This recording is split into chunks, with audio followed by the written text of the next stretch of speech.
Ang visa requirement, mainit pa rin bangayan sa pagitan ng China at Pilipinas sa West Philippine Sea. Pero gitan DFA, walang kaugnayan sa natural issue ang bagong visa policy. Sa datos ng Department of Tourism, mula January hanggang May na ng taon ito, ikatlo ang China sa pinakamaraming turistang dumating sa bansa na nasa mahigit 150,000. Sa kabuuan ng 2023, ikalima ang China sa dami ng turistang dumating sa Pilipinas sa bilang na mahigit 263,000.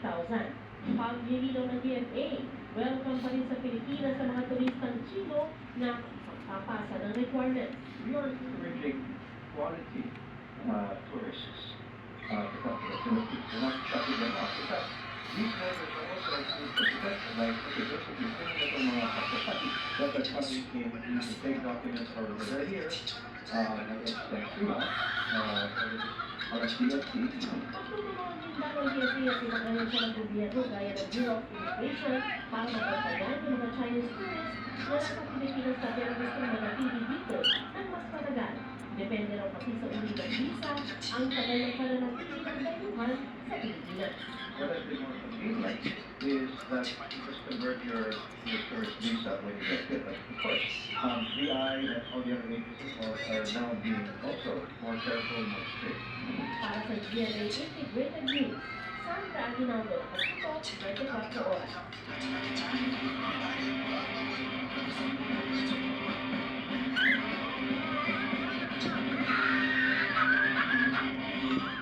Bangka na hindi na kailangan ng tulog, pagsisiglamas and environment friendly pa.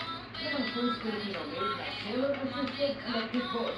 Tara, let's change the game at bukas ang SE boat.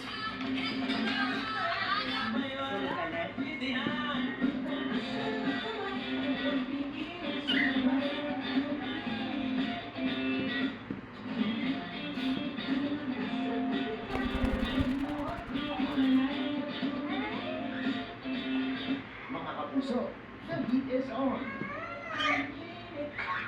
Pero kahit gaano pa kainit ngayon, napapakinabangan pa rin ang sikat ng araw dahil sa solar. Alayo na, oh. At yan ang magpapaandar sa electric boat.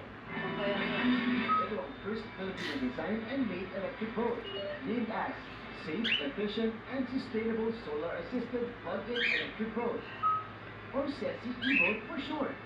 Developed by engineers from Mapua University, headed by engineer Felix Cruz.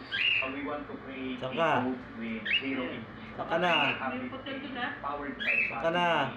100%. Dito ka bilis.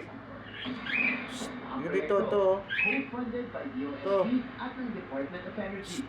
So marami ng efforts on the modernization sa land. Like EGF, then we want also to carry over yung Saka.